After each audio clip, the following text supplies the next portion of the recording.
Hello दोस्तों, मैं देवेंद्र कुमार आपका महावीर एजुकेशनल पार्ट चैनल पर स्वागत करता हूं। दोस्तों, आज का हमारा सीटेट दिसंबर 2024 का टॉपिक है प्रतिभाशाली छात्र। आज हम प्रतिभाशाली छात्र के कुछ महत्वपूर्ण एमसीक्यू हल करने वाले हैं और उनके बारे में व्याख्यात्मक रूप से भी समझेंगे। दोस्तों, तो स्टार्ट करते हैं अपनी क्लास। हमारा पहला क्वेश्चन है, डैश प्रतिभाशाली होने का संकेत नहीं है। इनमें से कौन सी विशेषता प्रतिभाशाली छात्र की नहीं है? सृजनात्मक विचार, दूसरों के साथ झगड़ना, अभिव्यक्ति में नवीनता, जिज्ञासा। दोस्तों, पहले प्रतिभाशाली बच्चों की विशेषताएं जान लीजिए।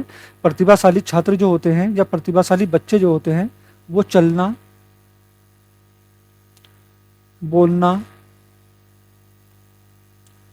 रेंगना,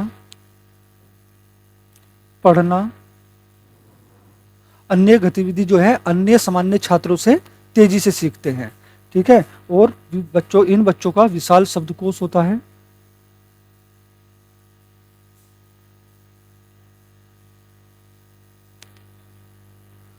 अमूर्त चिंतन की विशेषता होती है।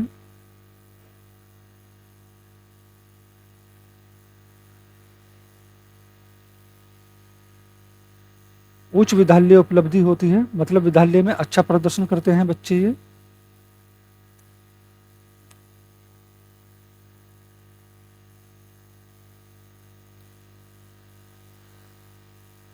उच्च बुद्धि लाभदी होती है।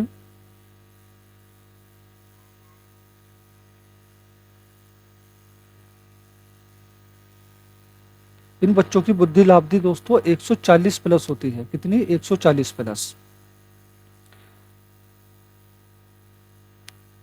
सृजनात्मक होते हैं ऐसे बच्चे। दोस्तों, सृजनात्मक का मतलब होता है कुछ नया करना। ठीक है।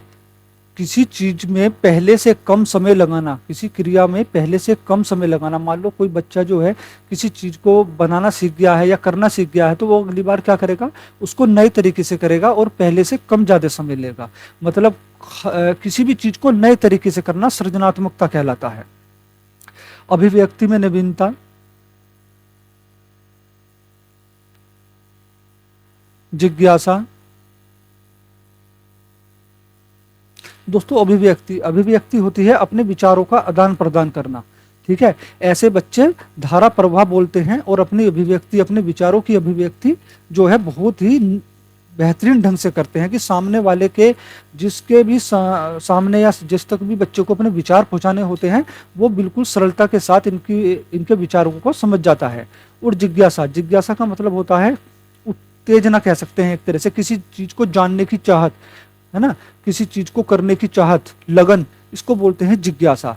तो हमारा सृजनात्मक विचार भी प्रतिभाशाली होने का संकेत है, अभिव्यक्ति में नवीनता भी प्रतिभाशाली होने का संकेत है और जिज्ञासा भी प्रतिभाशाली होने का संकेत है। लेकिन दूसरों के साथ झगड़ना प्रतिभाशाली होने का संकेत नहीं है।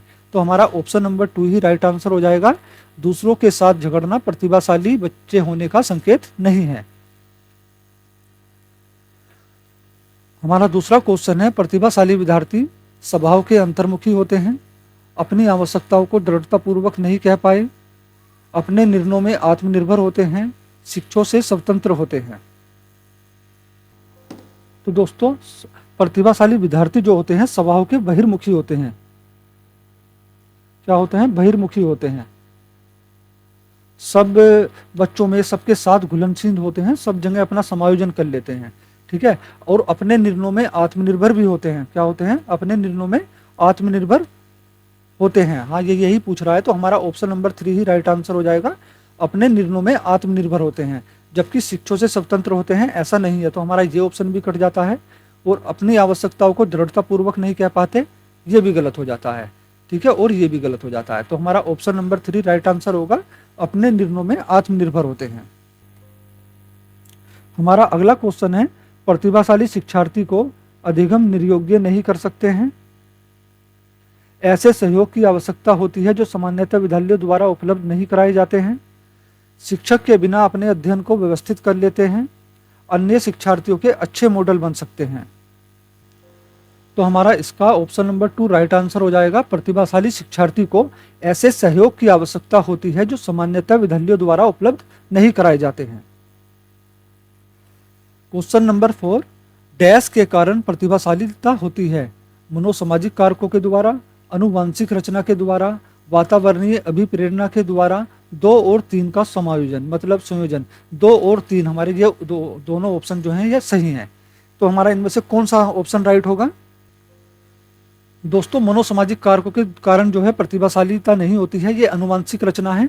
ठीक है, इसके बच्चा जो है इसके साथ पैदा भी होता है और ये वातावरण के कारण भी उत्पन्न होती है बच्चे में।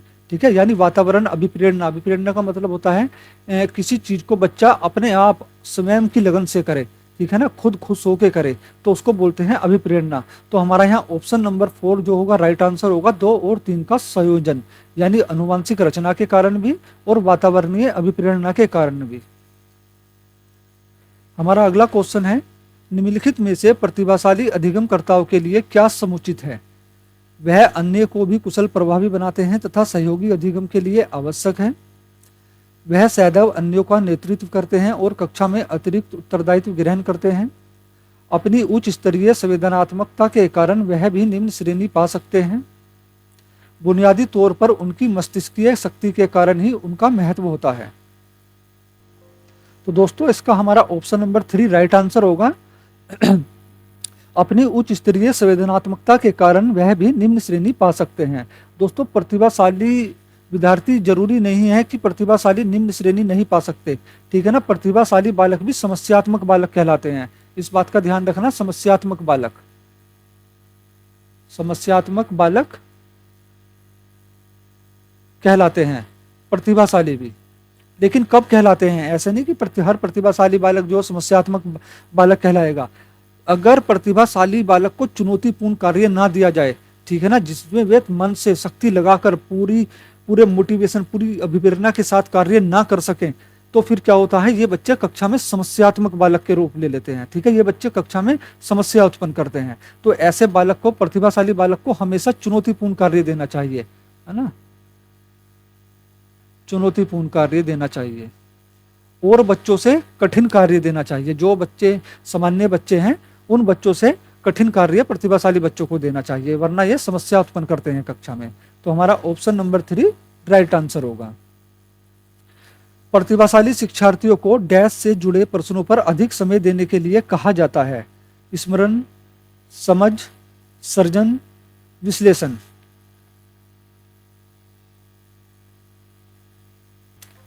दोस्तों स्मरण का मतलब होता है याद करना। याद करना, कहीं भी याद करना आए, रट्टा लगाना आए, स्मृति आए, वो हमेशा नेगेटिव होगा, उसको देखते ही काट देना। ठीक है, और समझ से जुड़े भी नहीं और विश्लेषण से जुड़े भी नहीं।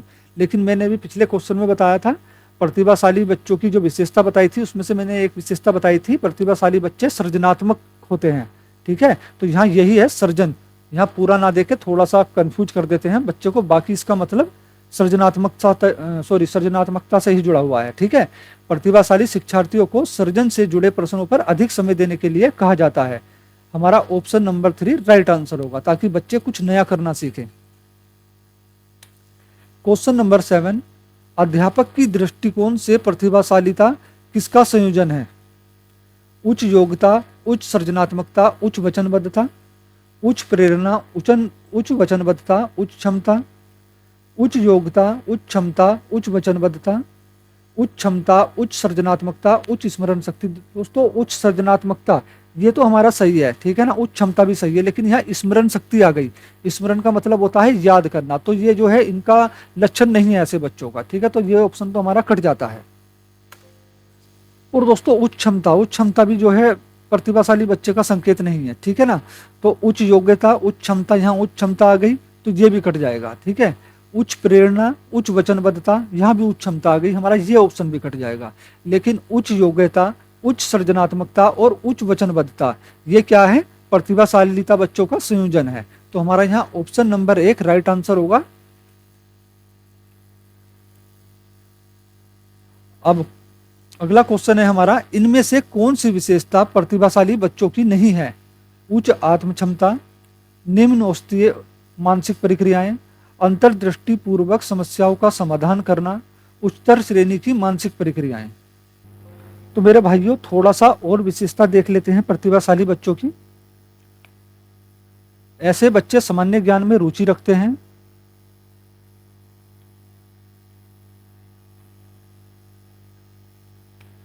प्रतिभाशाली बच्चों में खतरा उठाने की प्रवृत्ति होती है।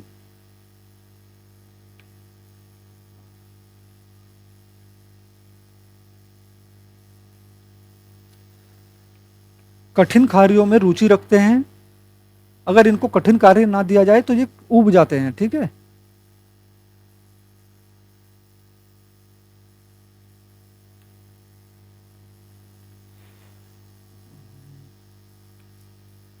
संवेगों पर नियंत्रण रखते हैं।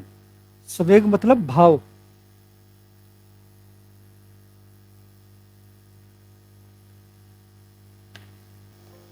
ठीक है ना। उच्चतर श्रेणी की मानसिक प्रक्रियाएं भी, अंतर्दृष्टि पूर्वक समस्याओं का समाधान करना भी, और उच्च आत्म क्षमता भी। लेकिन दोस्तों निम्न, निम्न मतलब होता है नीचे, बहुत ज्यादा मतलब छोटा एक तरह से। निम्न औषधीय मानसिक प्रक्रिया मतलब बहुत कम उनकी जो है मानसिक प्रक्रिया होती है, बुद्धि लाब्धि बहुत कम होती है। औसत मतलब एक सामान्य। ठीक है, जबकि इनकी बुद्धि लाब्धि सामान्य बच्चों से कहीं अधिक होती है। तो यही हमारा ऑप्शन नंबर 2 जो राइट आंसर हो जाएगा, निम्न औषधीय मानसिक प्रक्रियाएं। हमारा अगला क्वेश्चन है दोस्तों, प्राथमिक विद्यालय के कक्षा कक्ष के संदर्भ में सक्रियबद्धता का क्या अर्थ है? याद करना, प्रत्याश स्मरण और सुनना, शिक्षक का अनुकरण और नकल करना, जांच पड़ताल, प्रश्न पूछना और वाद विवाद करना, शिक्षक द्वारा दिए गए उत्तरों की नकल करना। तो दोस्तों किसी भी तरह की नकल करना, याद करना, ये हमेशा नेगेटिव होता है। ठीक है, इसको काट दो। याद करना मैंने आपको पहले ही बताया था, जहां याद करना हो, रट्टा लगाना हो, स्मृति हो, वो ऑप्शन नेगेटिव होता है। अनुकरण मतलब नकल करना ही होता है, तो हमारा ये ऑप्शन भी कट जाता है।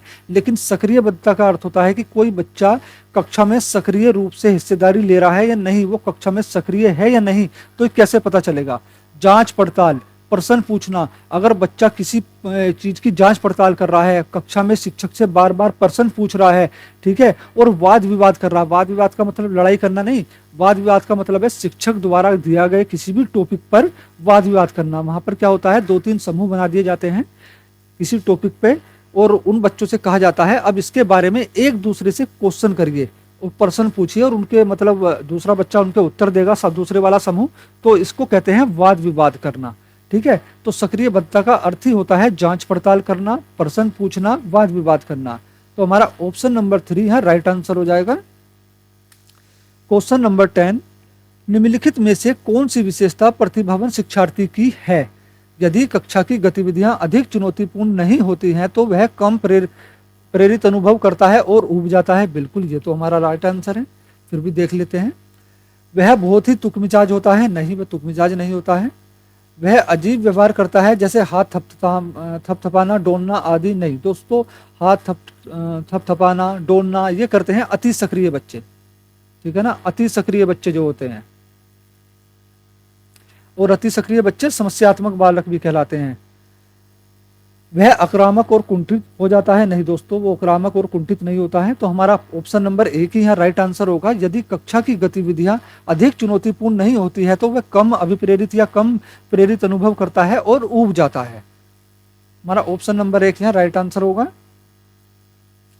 क्वेश्चन नंबर 11, निम्नलिखित में से कौन सा उदाहरण प्रभावशाली विद्यालय की प्रथा है? प्रभावशाली विद्यालय की प्रथा है। शारीरिक दंड मतलब उनको दंड देना, व्यक्तिगत सापेक्ष अधिगम, प्रतियोगात्मक कक्षा, निरंतर तुलनात्मक मूल्यांकन। तो दोस्तों किसी भी बच्चे को कक्षा में डांटना, मारना, पीटना, दंड देना, ये बिल्कुल नेगेटिव होता है। ठीक है, ये प्रभावशाली विद्यालय का या प्रभावशाली कक्षा का उदाहरण नहीं है। ऐसा कोई सा भी ऑप्शन हो तो उसको बिल्कुल जो है एकदम कट कर देना। ठीक है, शारीरिक दंड नहीं है। प्रतियोगात्मक कक्षा, प्रतियोगात्मक कक्षा का मतलब होता है ऐसी कक्षा मतलब जहां पर थोड़े थोड़े समय के बाद ही प्रतियोगिता कराई जाए, ताकि बच्चे जो है एक दूसरे को देखकर थोड़ी सी हीन भावना उत्पन्न हो बच्चे में। तो क्या ये प्रभावशाली विद्यालय की विशेषता है? ये भी नहीं है। निरंतर तुलनात्मक मूल्यांकन, दोस्तों कभी भी बच्चों का देखो सतत मूल्यांकन करना एक अच्छी बात है, ये बहुत प्रभावशाली है। लेकिन निरंतर तुलनात्मक मूल्यांकन, तुलनात्मक का मतलब है दो बच्चों की एक दूसरे से तुलना करना। कभी भी बच्चों की तुलना नहीं करनी चाहिए। हो सकता है एक बच्चा प्रतिभाशाली है, होशियार है, एक बच्चा सामान्य है और एक बच्चा मंदबुद्धि है, लेकिन उनकी तुलना कभी नहीं करनी चाहिए। ठीक है, वो उनका नेचर है, वो उनका व्यवहार है। ठीक, क्योंकि कोई बच्चा जल्दी सीखता है, कोई थोड़ा समय लेके सीखता है, कोई बहुत ज़्यादा समय लेके सीखता है, लेकिन सीखते सभी बच्चे हैं। तो किसी भी बच्चे की तुलना करना बिल्कुल गलत होता है। तो यहाँ हमारा ऑप्शन नंबर 2 राइट आंसर हो जाएगा, व्यक्तिगत सापेक्ष अधिगम। इसका मतलब होता है, व्यक्तिगत सापेक्ष अधिगम का मतलब होता है जैसा व्यक्ति वैसा अधिगम। अब सपोज करो जैसे प्रतिभाशाली बच्चा है, ठीक है, तो प्रतिभाशाली बच्चे के सापेक्ष अधिगम होना चाहिए। प्रतिभाशाली बच्चे को कैसा अधिगम कराना चाहिए? कठिन चुनौतीपूर्ण अधिगम, जबकि सामान्य बच्चे को सामान्य अधिगम कराना चाहिए और मंदबुद्धि बालक को हल्का सरल कार्य देना चाहिए। तो ये होता है व्यक्तिगत सापेक्ष अधिगम। क्वेश्चन नंबर 12, बच्चों में प्रतिभाशालिता डैश के कारण हो सकती है?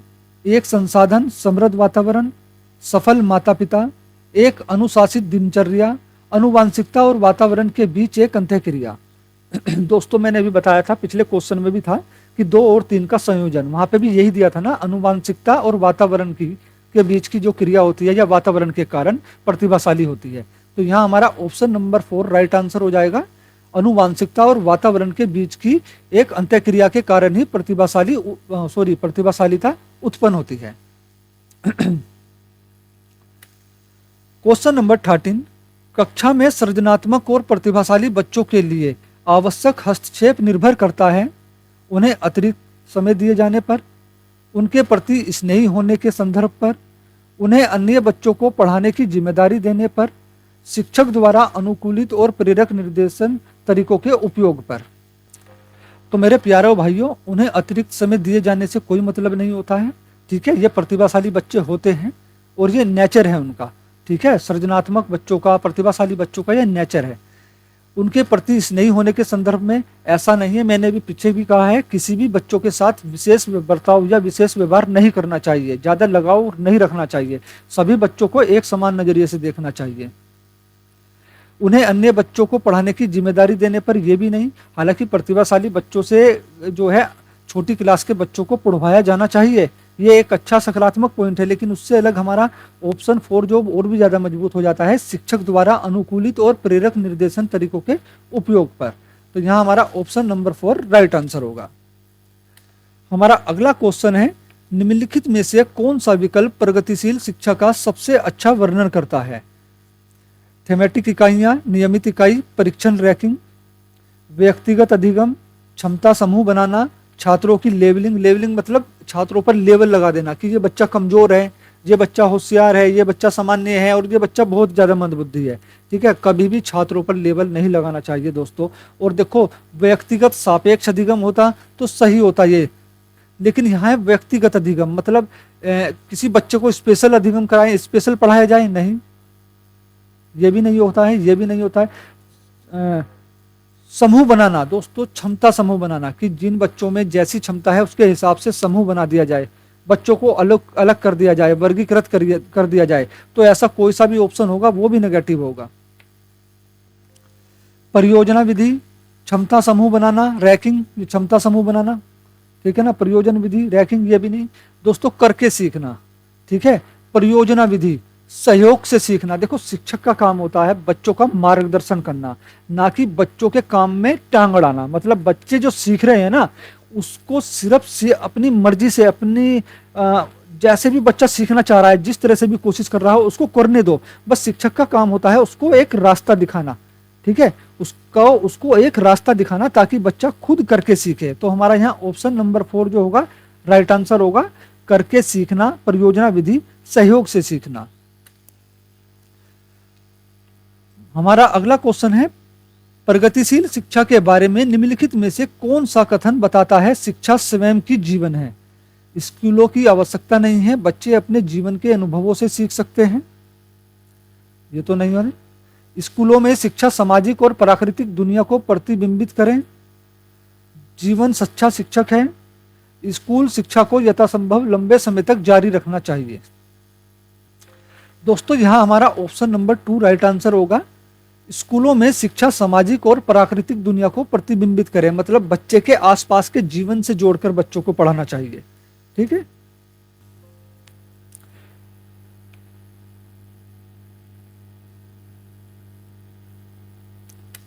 दोस्तों शायद ये 16 क्वेश्चन है, कोई बात नहीं, थोड़ा सा मिस हो गया। तो हमारा अगला क्वेश्चन है, प्रगतिशील शिक्षा के में बच्चों को किस तरह से देखा जाता है?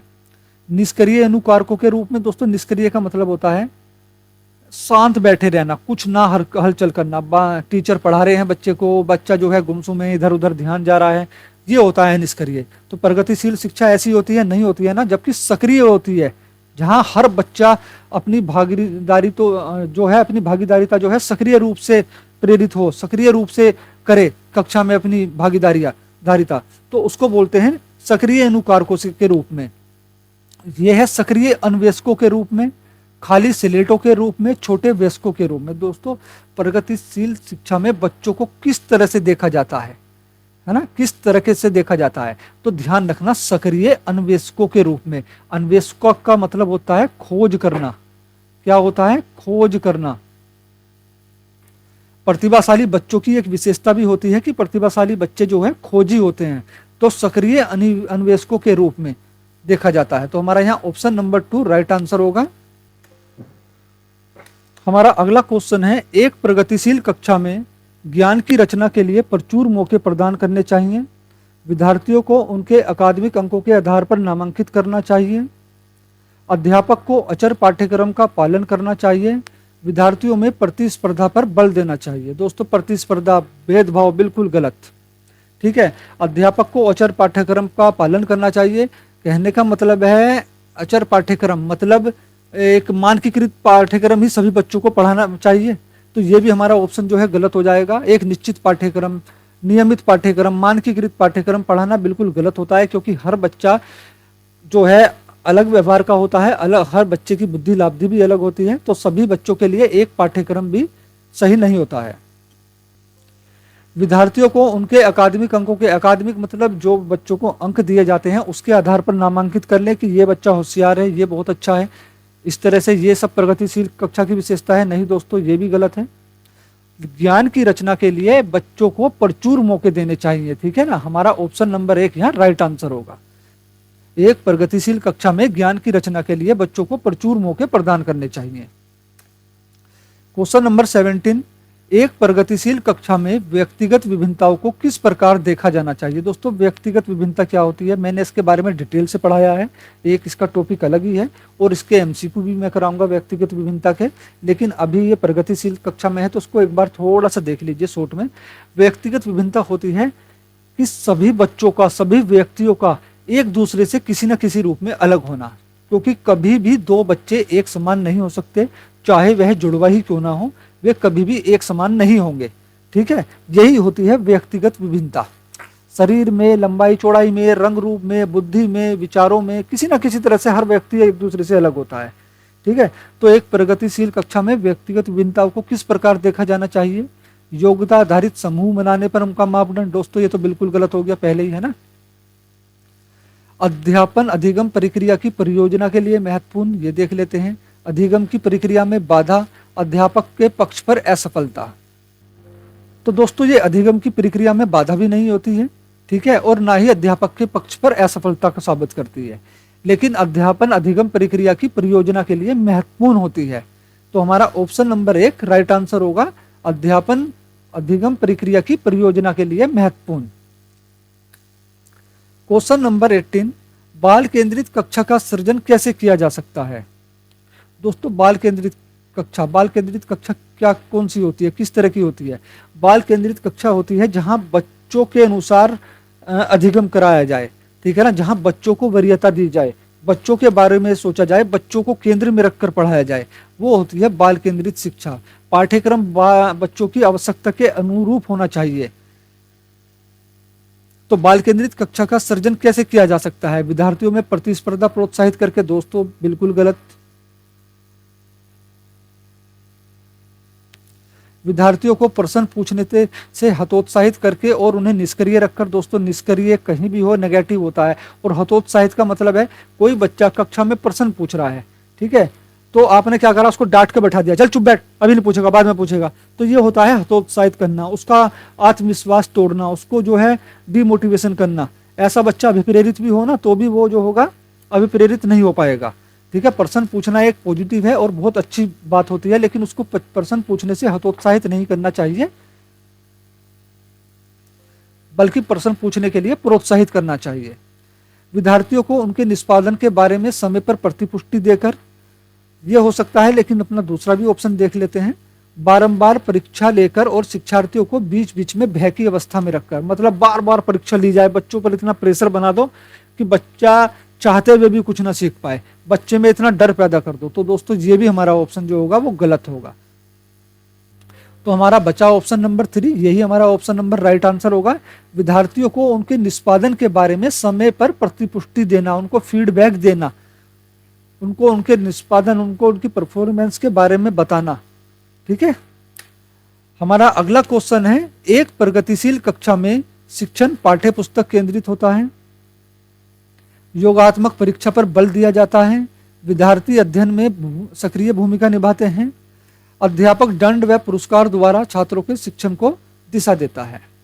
दोस्तों देखो, मैंने बताया है प्रगतिशील कक्षा या बाल केंद्रित कक्षा कैसी होती है, ठीक है ना। तो उसमें जो पाठ्यक्रम होता है वो शिक्षण विधियां हो, चाहे वो पाठ्य पुस्तक हो, वो कभी भी जो है बच्चों के अनुसार ही होता है, ना कि टीचर के अनुसार या पुस्तकों के अनुसार होता है। तो यहाँ क्या शिक्षण पाठ्य पुस्तक केंद्रित होना चाहिए, हमारा ये ऑप्शन कट जाता है। योगात्मक परीक्षा पर बल दिया जाता है, योगात्मक मतलब जो साल के अंत में परीक्षा होती है, बस उसको उसमें किसी भी तरह से बच्चा टॉप कर जाए, यही एक प्रगतिशील कक्षा का उदाहरण है। तो क्या है, वो नकल करके टीपे, रट्टा लगाकर सीखे, नहीं दोस्तों, ये बिल्कुल गलत है। ठीक है, हमारा ये वाला ऑप्शन भी कट जाता है। अध्यापक दंड व पुरस्कार द्वारा बच्चों के शिक्षण को दिशा देता है, मतलब दंड देकर, बच्चों को पुरस्कार की लालच देकर बच्चों के शिक्षण अधिगम को एक नई दिशा देता है या अच्छी दिशा देता है। नहीं दोस्तों, किसी भी तरह की लालच या दंड से के द्वारा जो है बच्चों के शिक्षण को दिशा नहीं दी जा सकती। लेकिन एक प्रगतिशील कक्षा में विद्यार्थी अध्ययन में सक्रिय भूमिका निभाते हैं, सभी विद्यार्थी जो हैं सक्रिय रूप से कक्षा में अपनी भूमिका को दर्शाते हैं। तो हमारा ऑप्शन नंबर 3 राइट आंसर होगा, एक प्रगतिशील कक्षा में विद्यार्थी अध्ययन में सक्रिय भूमिका निभाते हैं। क्वेश्चन नंबर 20, निम्नलिखित में से कौन सी विशेषताओं का समूह प्रतिभाशाली छात्रों को प्रतिभाषित करता है? शीघ्रता से सीखते हैं और उसे याद रखते हैं, सतर्क हैं और तुरंत उत्तर देते हैं, बारीकी से अवलोकन करते हैं, तत्पर होकर बेहतर प्रदर्शन करते हैं। तो इसमें हमारा ऑप्शन नंबर पहला और दूसरा सही होगा, या पहला और तीसरा सही होगा, या तीनों सही होंगे, या दूसरा और तीसरा सही होगा। दोस्तों इसका आंसर बताने से पहले सॉरी, अगर आपको वीडियो अच्छी लगी हो तो प्लीज़ वीडियो को लाइक करें, शेयर करें दोस्तों के साथ, और जो लोग नए हैं मेरे चैनल पर वो प्लीज़ चैनल को सब्सक्राइब कर लें और बेल आइकन प्रेस कर लें, ताकि हमारी आने वाली सभी वीडियो के नोटिफिकेशन आपको मिलते रहें। दोस्तों हमारे महावीर एजुकेशनल पार्ट चैनल पर आपको सभी प्रकार के कंपटीशन की प्रैक्टिस कराई जाती है। भले ही आप कोचिंग कहीं से भी ले रहे हो, लेकिन एक अच्छी प्रैक्टिस के लिए आप हमारे महावीर एजुकेशनल पार्ट चैनल को जरूर सब्सक्राइब करें। तो दोस्तों प्रतिभाशाली बच्चों की विशेषता होती है वे सीखने को हमेशा तत्पर रहते हैं, है ना, जल्दी सीख लेते हैं और उसको याद भी रखते हैं, ये भी सही है। सतर्क हैं, सतर्क मतलब सक्रिय हैं और तुरंत उत्तर दे देते हैं, बारीकी से अवलोकन करते हैं चीज़ों का, अवलोकन का मतलब है जांच पड़ताल करते हैं, उसको बारीकी से उसका निरीक्षण करते हैं, उसको सीखते हैं, बारीकी से देखते हैं, ये होता है अवलोकन। तो ये भी सही है हमारा। तत्पर होकर बेहतर प्रदर्शन करते हैं, तत्पर मतलब वही हमेशा सक्रिय रूप में रहना। तो हमारा जो है तीनों ही ऑप्शन सही है। तो हमारा ऑप्शन नंबर सी जो यहाँ राइट आंसर हो जाएगा, पहला दूसरा तीसरा तीनों सही है। ठीक है दोस्तों, बुद्धि लाब्धि के बारे में मैंने आपको बताया था, एक बार देख लो टर्मन के अनुसार, है ना। ये बुद्धि लाब्धि जो है टर्मन ने बताई थी प्रतिभाशाली बच्चों की 140 प्लस, ठीक है, और जबकि क्रो एवं क्रो ने बताई है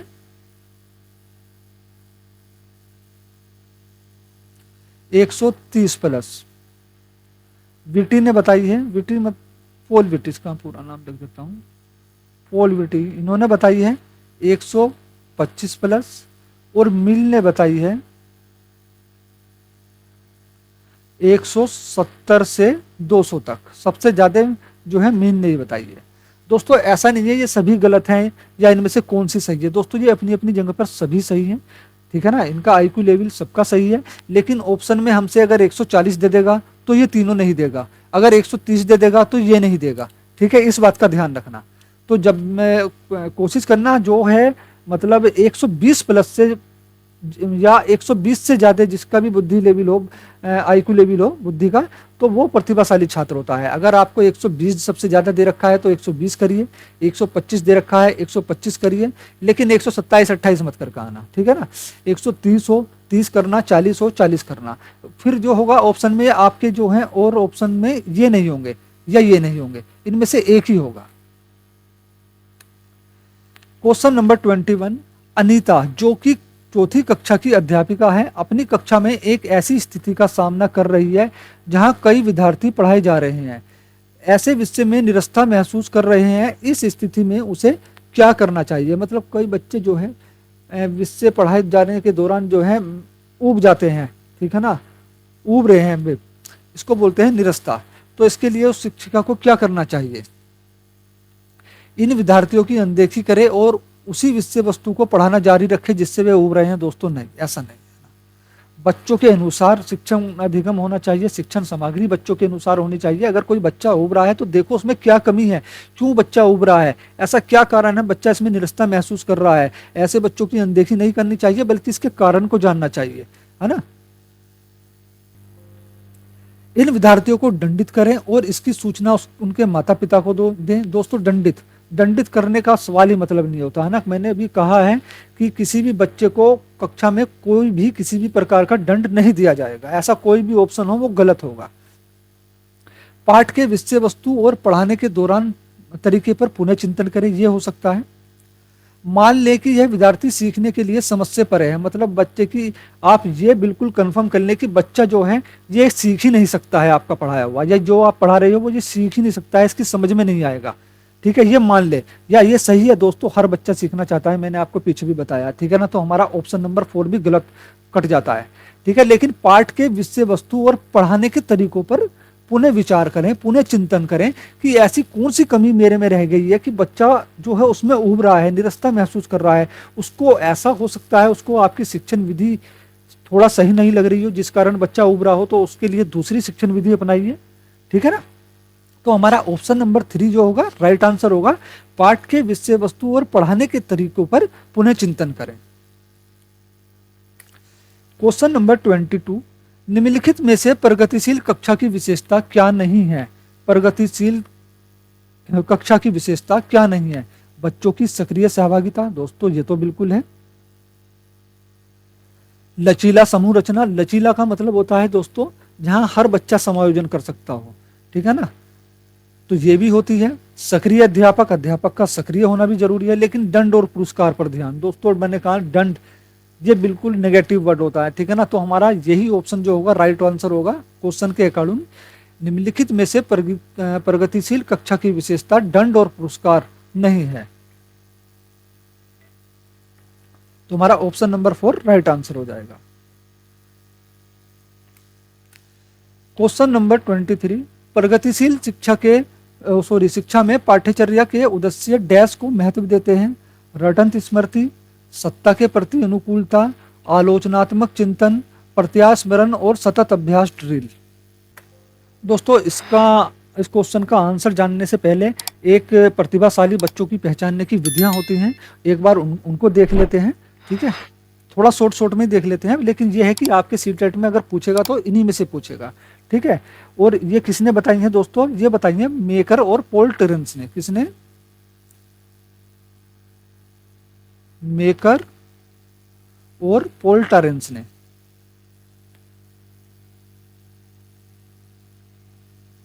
प्रतिभाशाली बालकों को पहचानने के लिए बुद्धि लाब्धी को ही एकमात्र नाम मानकर, मतलब बुद्धि लाब्धी के अनुसार ही हम बच्चों को प्रतिभाशाली नहीं मान सकते हैं, ठीक है। उन्होंने इसके अलावा और भी विधियां बताई हैं। वो कितनी हैं? वो है 7 विधियां।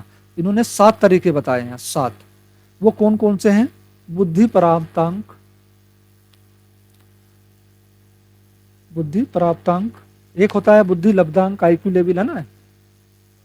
सृजनात्मक प्राप्तांक,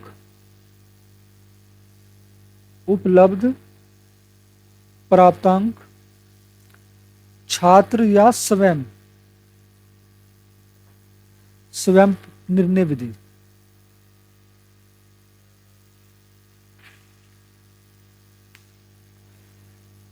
अगली है शिक्षक निर्णय विधि।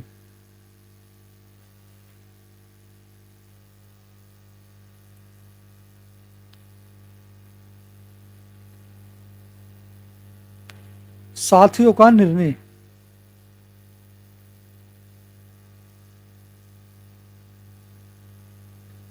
माता पिता का निर्णय।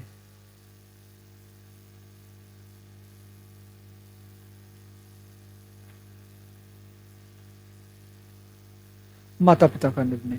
तो दोस्तों ये 7 अन्य तरीके हैं प्रगतिशील या प्रतिभाशाली बालकों को पहचानने के लिए। ठीक है, ये किसने बताए हैं? ये मेकर एवं पॉल टायरेंस ने बताए हैं। बुद्धि प्राप्तांक, सृजनात्मक प्राप्तांक, उपलब्ध प्राप्तांक, छात्र स्वयं निर्णय विधि, शिक्षक निर्णय विधि, साथियों का निर्णय, माता पिता का निर्णय। इनके द्वारा हम बच्चों की प्रतिभाशालीता को पहचान सकते हैं या हम बता सकते हैं कि कौन सा बच्चा प्रतिभाशाली है। चलिए चलते हैं अपने क्वेश्चन के तरफ। प्रगतिशील शिक्षा में पाठ्यचर्या के उद्देश्य डैश को महत्व देते हैं। दोस्तों रटंत स्मृति, रट्टा मारना, याद करना, मैंने कहा था बिल्कुल गलत है, ये प्रगतिशील शिक्षा का उदाहरण हो ही नहीं सकता। ठीक है, सत्ता के प्रति अनुकूलता, मतलब सत्ता एक तरह से कह सकते हैं कि कक्षा में जो है शिक्षक की या प्रिंसिपल की सत्ता चल रही है ना, उसी के प्रति आपको अनुकूलन करना पड़ेगा, उसी के प्रति आपको सब कुछ सीखना पड़ेगा, ये भी बिल्कुल गलत है। ठीक है, ये बाल केंद्रित शिक्षा का हनन है। आलोचनात्मक चिंतन ये हो सकता है, ये हो नहीं सकता, यही है। ठीक है ना, हमारा ऑप्शन नंबर 3 जो होगा राइट आंसर होगा, आलोचनात्मक चिंतन। किसी भी वस्तु के बारे में या किसी भी चीज के बारे में चिंतन करना और उसके गुण और दोषों के बारे में सोचना, उसके बारे में तर्क करना, चिंतन करना, आलोचनात्मक चिंतन कहलाता है। क्वेश्चन नंबर 24, प्रतिभाशाली विद्यार्थियों को पढ़ाने के लिए शिक्षक को क्या करना चाहिए? उन्हें स्वेच्छा से चयन किए गए उच्च स्तरीय और मौलिक पाठ्यक्रम सामग्रियों को पढ़ने के लिए प्रोत्साहित करना चाहिए। अन्य विद्यार्थियों से अलग उनकी पृथक रूप से पहचान बनाने पर जोर देना चाहिए। दोस्तों नहीं, ठीक है ना, पृथक करना, अलग करना, वर्गीकृत करना, बच्चों पर लेवल लगाना, ये बिल्कुल नेगेटिव होता है। उन्हें पारितोषिक देकर अभिप्रेरित करना चाहिए। दोस्तों ये भी नहीं है। अभिप्रेरित से ये मतलब मत कर देना कि हाँ ये पॉजिटिव है, ठीक है, नहीं ये पॉजिटिव नहीं है। उन्हें बाहर परितोषित मतलब बाहर से अभिप्रेरित करें, जबकि बच्चे का अंदर से स्वयं से अभिप्रेरित होना जरूरी है। विद्यालय द्वारा उनके लिए अभिकल्पित लक्ष्यों को पूर्ण करने के लिए उन पर दबाव डालना चाहिए। नहीं दोस्तों ये भी गलत है। ऐसा नहीं है कि विद्यालय ने उनको एक जो है टारगेट दे दिया और अब उसको उन लक्ष्यों को पूरा करने के लिए, उस टारगेट को पूरा करने के लिए बच्चे पर प्रेशर बनाए, बिल्कुल गलत। लेकिन हमारा पहला ऑप्शन यहाँ राइट आंसर हो जाता है। उन्हें स्वेच्छा से चयन किए गए, मतलब जो उन्होंने खुद से चयन करे हों, उच्च स्तरीय और मौलिक पाठ्यक्रम सामग्रियों को पढ़ाने के लिए या पढ़ने के लिए प्रोत्साहित करना चाहिए। हमारा यहाँ ऑप्शन नंबर 1 राइट आंसर होगा। क्वेश्चन नंबर 25, प्रतिभा भावन विद्यार्थी, प्रतिभा भावन या प्रतिभाशालीता, ठीक है, एक ही बात होती है। जानकारी को जल्दी और सही तरीके से अवशोषित करते हैं, अपने आयु स्तर से नीचे के प्रश्नों को हल करने में असमर्थ होते हैं, सरल और आसान कार्यों को चुनने की प्रवृत्ति रखते हैं, में मूल बातों की सहज समझ का अभाव होता है। दोस्तों ऐसा नहीं है कि उनमें जो बातों को समझने की कैपेसिटी नहीं होती है, ठीक है, ये बिल्कुल गलत है। अभाव का मतलब होता है कमी, ऐसा नहीं है, ठीक है। उनको सरल और आसान कार्यों को चुनने की प्रवृत्ति होती है। प्रतिभाशाली छात्र जो होते हैं या प्रतिभा भावन विद्यार्थी जो होते हैं वे सरल और आसान कार्य को चुनते हैं, नहीं, वे चुनौतीपूर्ण कार्य ढूंढते हैं, ठीक है ना। उनको चुनौतीपूर्ण कार्य चाहिए, कठिन कार्य चाहिए, ठीक है। हमारा तो ये ऑप्शन भी कट जाता है। अपने आयु स्तर से नीचे के प्रश्नों को हल करने में असमर्थ होते हैं। दोस्तों नहीं, जबकि वे अपनी क्लास से नीचे की कक्षा पढ़ाने में बहुत अच्छे होते हैं और कभी कभी प्रतिभाशाली छात्रों से अपनी क्लास से नीचे की कक्षा को भी पढ़वाया जाना चाहिए, ठीक है। जानकारी को जल्दी और सही तरीके से अवशोषित करते हैं, बिल्कुल सही, राइट।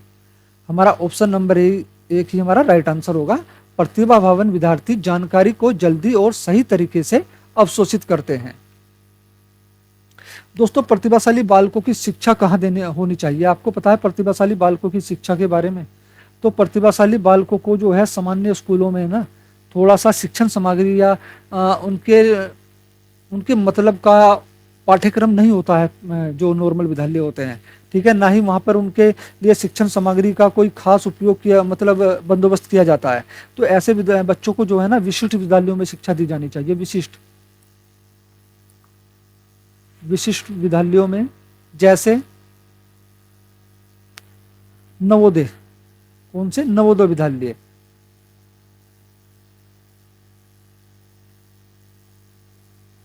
है ना। इनके लिए विशिष्ट कक्षा होनी चाहिए सामान्य विद्यालयों में। अगर ये बच्चे सामान्य विद्यालय में पढ़ रहे हैं तो इनके लिए विशिष्ट कक्षाएं चलानी चाहिए, अलग से कक्षाएं चलानी चाहिए जहां इनको चुनौतीपूर्ण कठिन कार्य दिया जाए, ठीक है। और इनको छात्रवृत्ति भी प्रदान करनी चाहिए।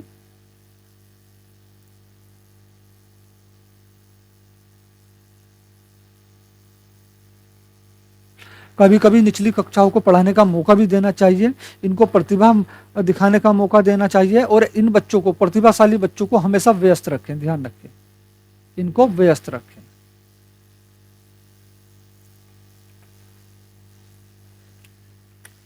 अगला क्वेश्चन है हमारा, एक शिक्षक को अपने विद्यार्थियों को किसी प्रश्न का उत्तर देने के लिए सहज अनुमान लगाने के लिए डैश करना चाहिए, क्या करना चाहिए? एक शिक्षक को अपने विद्यार्थियों को किसी प्रश्न का उत्तर देने के लिए या अनुमान लगाने के लिए क्या करना चाहिए? बच्चे को प्रोत्साहित करना चाहिए, उस बच्चे को अनदेखा कर दे, उस बच्चे को लठिया दे, दंड दे दे, या अवरुद्ध कर दे? तो दोस्तों उस बच्चे को प्रोत्साहित करना चाहिए, ना कि हतोत्साहित करना चाहिए, ठीक है। हमारा ऑप्शन नंबर 1 यहाँ राइट आंसर होगा। एक शिक्षक को अपने विद्यार्थियों को किसी प्रश्न का उत्तर देने के लिए, सहज अनुमान लगाने के लिए प्रोत्साहित करना चाहिए। हमारा अगला क्वेश्चन है, एक प्रगतिशील कक्षा परीक्षा केंद्रित होती है, पाठ्य पुस्तक केंद्रित होती है, शिक्षक केंद्रित होती है, विद्यार्थी केंद्रित होती है? दोस्तों मैंने अभी बताया है आपको इसके बारे में, ठीक है ना। मैंने बिल्कुल क्लियर करके बताया था प्रगतिशील कक्षा क्या होती है ना। प्रगतिशील कक्षा ही बाल केंद्रित कक्षा होती है, और बाल केंद्रित कक्षा में किसकी चलती है? बच्चे की चलती है, बच्चे को वरीयता दी जाती है, बच्चे के अनुसार पाठ्यक्रम होता है, बच्चे के अनुसार ही शिक्षण सामग्री होती है, बच्चे की क्षमता के अनुसार ही गृह कार्य दिया जाता है, ठीक है। परीक्षा केंद्रित नहीं होती है प्रगतिशील कक्षा, ना ही पाठ्य पुस्तक केंद्रित होती है, ना ही शिक्षक केंद्रित होती है। एक प्रगतिशील कक्षा विद्यार्थी केंद्रित होती है, या फिर बाल केंद्रित, बाल केंद्रित, विद्यार्थी केंद्रित, छात्र केंद्रित, कुछ भी कह लो, बात एक ही है। तो हमारा यहाँ ऑप्शन नंबर 1 राइट आंसर हो जाएगा। ऐसी कक्षा में बच्चों को वरीयता दी जाए, है ना, बच्चे को वरीयता दी जाती है। पाठ्यक्रम बच्चों के अनुसार होना चाहिए।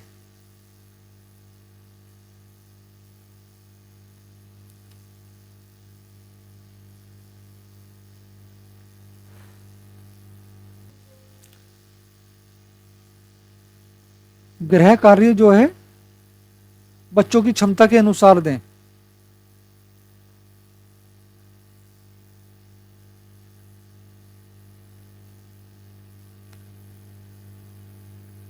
ठीक है, ये होती है बाल केंद्रित शिक्षा। क्या होती है?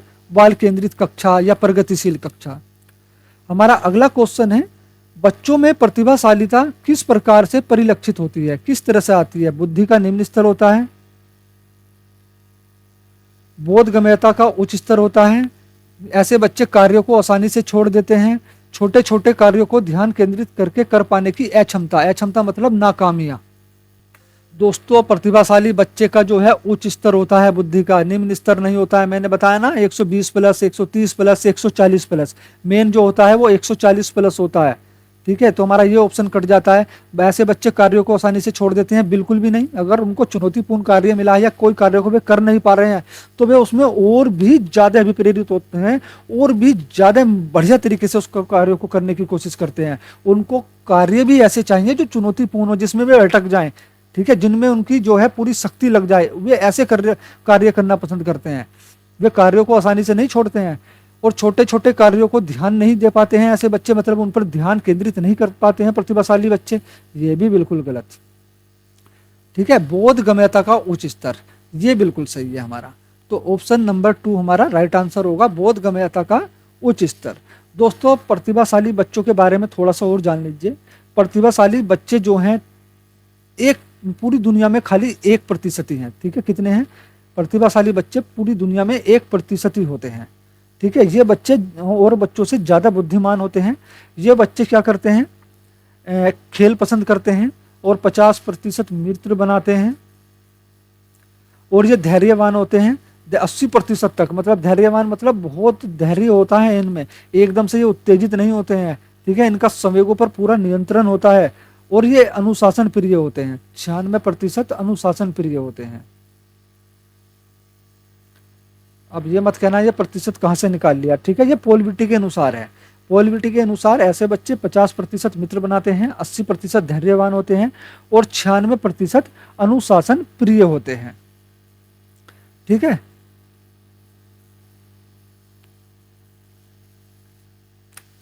क्वेश्चन नंबर 29, एक प्रगतिशील कक्षा निम्न में से किसे प्रधानता देती है?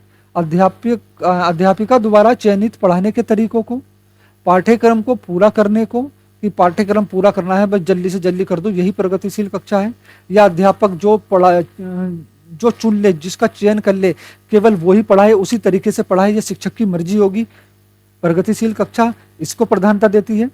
या फिर परीक्षा केंद्रित शिक्षा शास्त्रों को, कि परीक्षा कराओ, तुरंत के तुरंत जल्दी जल्दी परीक्षा कराओ, बच्चों पर परीक्षा का प्रेशर डाल दो। या फिर विद्यार्थियों के मतों और अनुभवों को किसको देती है? अब तो समझ गए होंगे, एक प्रगतिशील कक्षा विद्यार्थियों के मतों और अनुभवों को प्रधानता देती है। हमारा ऑप्शन नंबर 4 राइट आंसर होगा, बल्कि ये तीनों कट जाएंगे हमारे।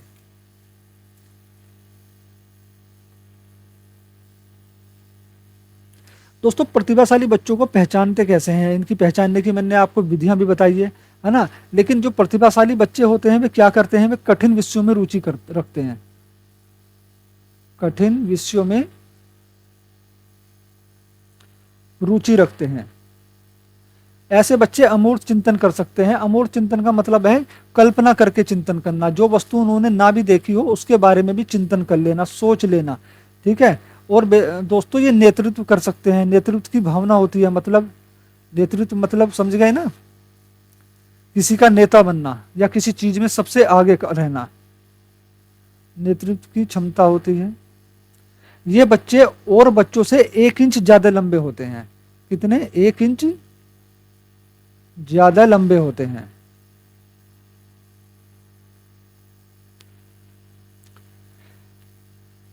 शारीरिक गठन में स्वस्थ होते हैं या शारीरिक रूप से स्वस्थ होते हैं?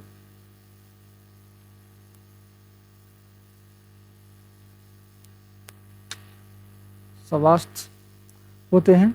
जन्म के समय ये बालक और बालकों से 1 इंच ज्यादा लंबे होते हैं, है ना, ये मैंने लिख दिया इसको, ठीक है ना, 1 इंच ज्यादा लंबे होते हैं। ऐसे बच्चे, प्रतिभाशाली बच्चे, पढ़ाई के दौरान यानी पढ़ाई के साथ साथ खेल, नृत्य, अभिनय आदि में रुचि रखते हैं। ठीक है ना, या फिर इनमें अच्छा प्रदर्शन करते हैं।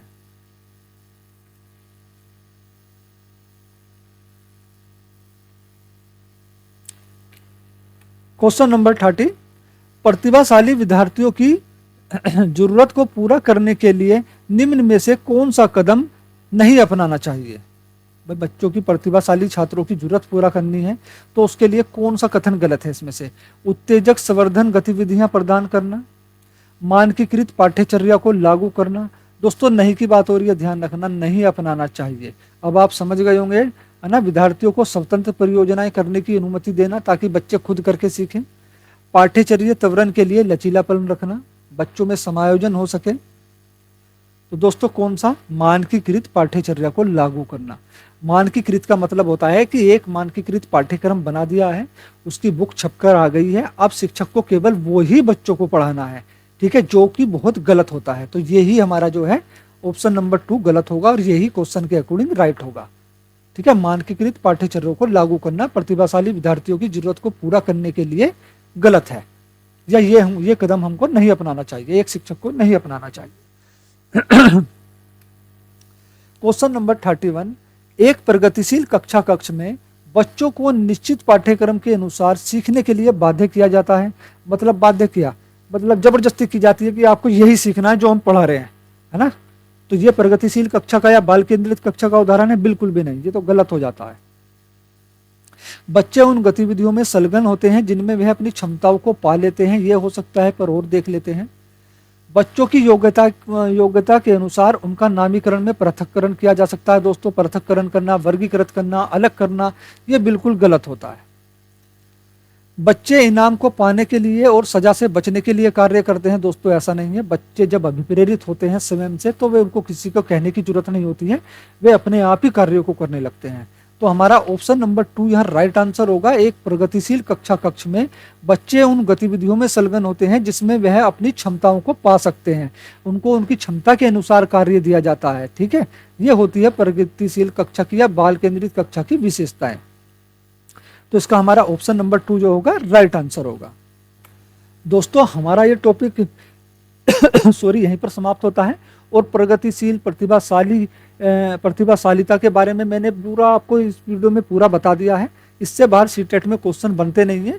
अगर आप प्रतिभाशाली मतलब बच्चे के बारे में डिटेल से जानना चाहते हैं तो मैंने उसकी भी वीडियो बना रखी है, लेकिन मैंने जो भी बनाया हुआ है ना पीछे भी, वो भी मैंने इस वीडियो में बता दिया। इससे बाहर कुछ आता नहीं है।